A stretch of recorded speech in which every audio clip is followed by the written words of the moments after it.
हदीस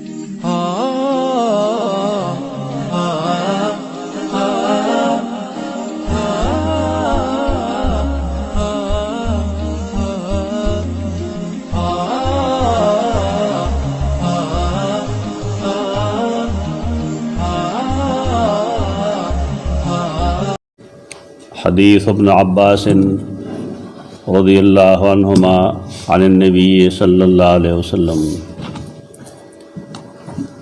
क़ाल रअयतु लैलतन उसरिय बी मूसा रजुलन आदमा तुवालन जादन कान्नहु मिर रिजाले शनुआ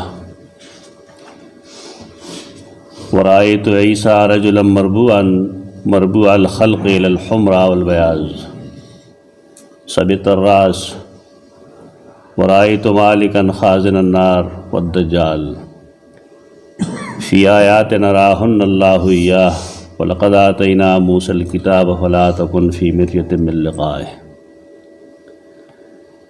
ते मुख्तसर हदीस के द मेराज द सबाज़े सीज़नो द बाज़ वाक़यातो इजमालन इशारा की यगे तरफ था। सैयदना अब्दुल्लाह इब्न अब्बास द नबी करीम सल्लल्लाहु अलैहि वसल्लम ने नकल गई। इब्न अब्बास द रसूलुल्लाह सल्लल्लाहु अलैहि वसल्लम द मेराज वाक़या आया द रसूलुल्लाह सल्लल्लाहु अलैहि वसल्लम ना और कदबल सहाबी ने और मुहद्दिसीन दे बाब के इख्तिलाफ साथी खुदा इख्तिलाफ सदा से न रहे जिस सड़े पे हदीस ने इनकार होगी। अब्दुल्लाह इब्न अब्बास सहाबी दे और सहाबी द सहाबों ना रवायतु नाखली मुमकिन दा चे नबी करीम सल्लल्लाहु अलैहि वसल्लम ने हम और दिली फरमाई रायतु लैलतन उसरी बी पकम अशपा चे शपे बोतल शम इसरा पशपा पाशपा माँ मूसा अलैहिस्सलाम लिदलो अगुना मौजिज़ात थी उसूल लाई ची यौदा से हदीस यौदा से आयत करीमा चागद इंसान पा अकल के न राजी तो दा निधि जायज़ चे सड़े दागे ने इनकार की दा अकल पर बिना द सही चीज़ ने इनकार कवल दुरुस्त न रही खुदुमरदा चे दागे कन्हा और दागे हकीकत बयानवल दाहम मुनासिब खबर न रहा संग चरागली या शांति हो मन आगा शांत तस्लीम का पैके दे चूँ चरा ज़रूरत नहीं तरे ताल्लुक़ आगा सिजू न सरई च मुसलमान दा द नबी करीम सल्लल्लाहु अलैहि वसल्लम द वैना द वजी तस्लीमई मुसलमान आगा चाहता हुई च अखपल ज़ान अल्लाह और रसूल तस्पारे ली और अल्लाह और रसूल च सवेली न दे पाए कि द इनकार मजाल नहीं दद कि पे उसीस पुएगी कि न पुएगी कई उसी लिदले दे और करने लिदले उदय बाग तस्लीम त बाद खल को ख्याल लाए चदा अंधी तकलीद दे बस मुसलमान चे कम दे मजबूर दे बिया चे हर सब मनी तो तवायत खता शवे असल दारा चे मुसलमान खपल सोच खपल फ़िक्र खपल राय खपल आकल आग वखपरी खीरी चकल दे मुसलमान शहर द मुसलमान नमक की हर चाहते इख्तियार दे चकदे आकल पसीजी हो कि यो खुदे मनी हो कदरे मनी हो कलस मनी दे तो इख्तियार दे कही दे तो हिसाब किताब द पार द अल्लाह दे और तायुन कर दे हुकले के सड़े मुसलमान शो न दखपल इख्तियार अल्लाह लौर का पर ये बुनियादी खबर अजान पोल पकड़ खुद हवाल गए तो इस्लाम वही कल सड़े मुसलमान शो न दखपल इख्तियार ख़त्म शे दे वहा समनी आग सब तस्लीमई कम चे अल्लाह और रसूल तो द शक और शबे गुंजाइश पदी नहीं दा गलती कही दाखल चगी दावी चार शेतासो अंदाधुन मने अंदाधुन न चे कला हदीस सनत सही दे न बस ठीक खबर مونږ په هغې نه پوهېږو ځان نه مسله ده. مونږ خو د قرآن مجید هم په ډېر شو آیتونو نه پوهېږو، د الله هم په ډېر شي صفاتو نه پوهېږو، نو مونږ به د هغې نه انکار کوو؟ دا بالکل غیر مناسب خبره ده. کومه شپه باندې چې زه معراج له اسرا له تللی وم نو ما موسی ولیده علیه السلام، رجلا آدم طوالا، دا سړی و آدم غنم رنګ و، دلته آدم علیه السلام نه مراد، موسی علیه السلام دا غنم رنګ و، طوالا اوږد و، جعدن ویښته یې ګورګوچي و. دا نقشه وښوله موږ ته چې سیدنا موسی علیه السلام دنګ سړی و. د خلکو خیال لایي چې هر دنګ سړی کم عقل وي که نه، پښتانه هم وایي عقل د پوندو کې، پته نه لګي چا به جوړ کړي دا سوزونه،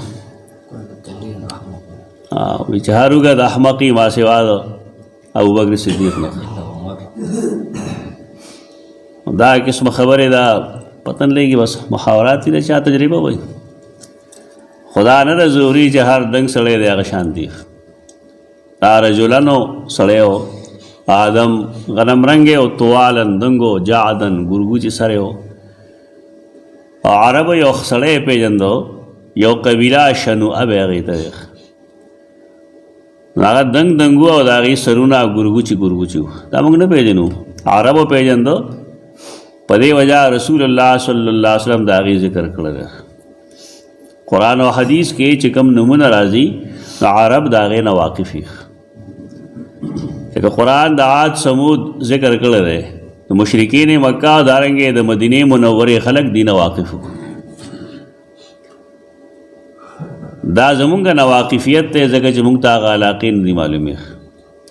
اوس په دې ښه کتابونه راغلي دي اطلس په نوم باندې، د قرآن اطلس جدا دی، د حدیث اطلس جدا دی، مقامات افراد ټول خیخ، عربي کې هم راغلی دي، اردو کې هم راغلی دي.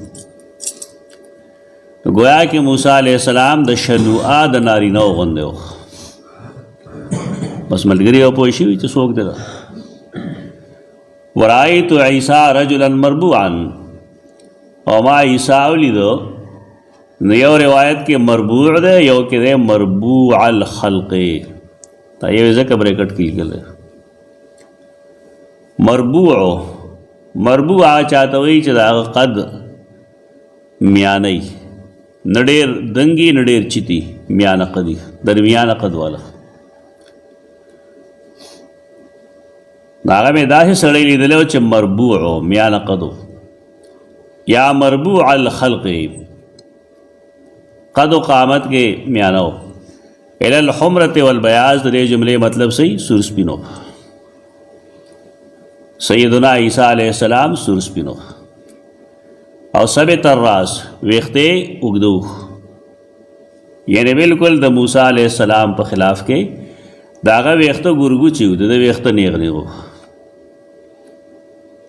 دې ته سراپا بیانول وایي. سراپا چې خلک بیان کړي نو یې مونږ سیرت بیان کړه د رسول الله صلی الله علیه وسلم. دا پوره سیرت نه وي، پوره سیرت دا وي چې سړی د هغه شکل شباهت هم ذکر کړي، وسره اخلاق عقاید عادتونه هم ذکر کړي. سیرت دې ټول ته وایي، یعنی د یو بنی آدم جسمانی قد و کاټ هم ذکر کړي، او د هغه کردار هم ذکر کړي، د هغه اخلاق هم ذکر کړي. وایي ته وایي سیرت. سیرت د دواړو نه مشترکي، دلته کې دا شمائل دي صرف. ثبت الراس ورأیت مالکا خازن النار، دا عجایبات دي. مونږ یې تسلیمو په دې باندې چې رسول الله صلی الله علیه وسلم تر دې سند صحیح رسېدلی دی. بس سند صحیح دی، ټیک ده. ما مالک لیدلی و، مالک دا نوم دی دا هغه سړي چې هغه د اور داروغه دی، د جیلم داروغه یې که نه، خازن وایي هغه ته. نو دارنګې د جهنم هم یو داروغه یې، د هغه نوم مالک دی. ما مالک ولیده خازن النار چې هغه د اور داروغه دی، والدجال، او دجال مې ولید. دجال دا ډېره لویه ګمبیر مسله ده. دا دجل نه وتلی، دجل فریب ته وایي، دوکې ته وایي. هر سړی چې دوکهبازي، دروغ وایي، فریبي، خلق دوکه کوي، نو هغه ته دجال ویل شي. لیکن احادیثو کې چې د کم دجال ذکر دی دا هغه نه دی چې هغې ته مونږ عام دجال وایو، بلکې دا یو داسې دجال دی چې دا به راځي د سیدنا عیسی علیه السلام د راتلو نه لږ غوندې مخکې. دنیا کې به خپل فریبونه، خپلې دوکې دا خورېږي. بعضې کسانو له الله څه بعضې طاقتونه هم ورکي، ولې دا دنیا دارالامتحان دی، امتحان اخلي خلک دا انسانانو. وروستو حدیث کې راځي د هغه د سترګو میاس کې به کافر لیکلي، هغه څه حرکتونه کوي، هغه انشاءالله سهار کې خیري مونږ بیان کړو چې دجال له الله کم کم طاقتونه ورکړي. اب حکم کوي خلقو ته د خپل عبادت د هغې نتیجه هم بیان کړو چې د هغې نتیجه به صحیح، چې کم سړی ونه کي هغه به کم خوا غورځوي، چې کم وکي نه به کم خوا بوځي، لیکن رزلټ به صحیح نه به د هغې نه بالکل مختلف وي. دا یو لویه فتنه ده، یو لوی مصیبت دی. الله نه پناه غواړئ د دې نه. نبی کریم صلی الله علیه وسلم په دعاګانو کې واعوذ بک من فتنة المسیح الدجال راځي که نه، دته مسیح دجال وی، ولې د یو سترګه مسه ده، یعنې سترګې یې نشته دی، مسیح دی، سترګې یې راوتلی لږه او مسه ده. نو دغه ډېر خطرناک ټایم کې به دی راځي، دا ډېره لویه فتنه ده د امت دپاره. هسې دجالین دوکهباز خو به د رسول الله صلی الله علیه وسلم په زمانه کې ډېر پیدا کېږي. پرون موږ حدیث ته اشاره کړې وه چې زما د امت کې به 10 کذابین پیدا کېږي، دروغجن، او دا به دجالینی مکر و فریب به کوي. کلهم یزعم، هر یو په دې کې ګمان کوي چې انه نبیون، چې دی نبی دی. دې خبیث له الله ډېر طاقتونه ورکړي، چونکې د امتحان کې ډېر کم خلک کامیابېږي. همیش دپاره دعا کوئ الله مونږ خپلو مصائبو کې په خپلو مصائبو زمونږ امتحان واخلې. دا ډېر ګران کار دی، دا الله په مصائبو کې امتحان دا ډېر مشکل کار دی. دا یو ډېر لوی مصیبت دی. دجالین کم چې لومبنی دجال دی د رسول الله صلی الله علیه وسلم زمانه کې پیدا شوی دی، هغه ته ابن سعید یا ابن سیاد وایي. د دجال د قتلولو حکم دی، لیکن سوال دا دی چې صحابه کرامو رسول الله صلی الله علیه وسلم دغه ابن سعید ولې مړ نه کړ؟ دا یې خو ډېر جوابونه دي علمي، خو یو جواب پې کې دا دی چې دا دغه زمانه کې دی نابالغ وله، دی بلوغ ته نه رسېدلی، مړ شوی دی، وایي نه صحابو ورته څه نه دی ویلي. یو هغه دجال دی کوم چې قیامت ته نږدې راځي، د هغې تذکره به انشاءالله کوو خپل ځای کې. د سیدنا تمیم داری رضی الله تعالی عنہ حدیث دی چې ما دجال په یو جزیره کې بند لیدلی دی، او هغه خبره د نبی کریم صلی الله علیه وسلم مخکې بیان کړې ده. رسول الله صلی الله علیه وسلم د هغه د خبرې تنقید نه دی کړی، تفصیلات یې ویلي دي، لیکن نبی کریم صلی الله علیه وسلم تنقید نه دی کړی. دې ته اقرار وایي، برقرار ساتل، یعنی رسول الله صلی الله علیه وسلم د هغه تصویب کړی دی. کومو خلقو چې دا لیکلي دي چې دا یو افسانه ده چې دجال چېرته مقید دی، دا ډېر لوی جرم کړی دی. بعضې خلقو دې ته افسانه ویلي دي چې دا افسانه ده، واضح یې لیکلي چې ما افسانه دې ته ویلې ده چې ګنې دجال چېرته مقید دي. هغې دپاره یې چې څه ویلي نه هغه نادرست جملې دي چې انسان د دنیا ګوټ ګوټ چھان مارا، لیکن تر اوسه دجال پته ونه لګېده. سړی حیران شي، یو حدیث حجت ګڼي او بل ځای کې خپل عقل ور داخلي د حدیث د رد دپاره. غیر مناسب حرکتونه دي. دا ایمانیات کیوں نہیں لکھی دا محدثین، دا دا حدیث کتاب دے اور دا صحیح بخاری حدیث تا دا 3239 نمبر حدیث تا. دا ایمانیات پا باب کے دا دمرا سستی کول دا مناسب دا ایمانیات پا باب کے خلق مضبوط خبر کئی.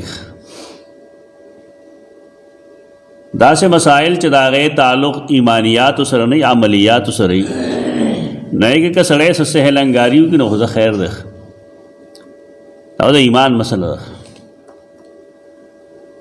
نبار کیف رسول اللہ صلی اللہ علیہ وسلم فرمائی اماد دجال التولید دلتے تفصیل نہ ایک دجال سشیدے نام انشاءاللہ سار کے خیری منگو آئیو احادیث سننا کی فی آیات اراہن اللہ ایاہو دی سزنو تعلق داغی سزنو سردے کم چے اللہ دتا خودلو.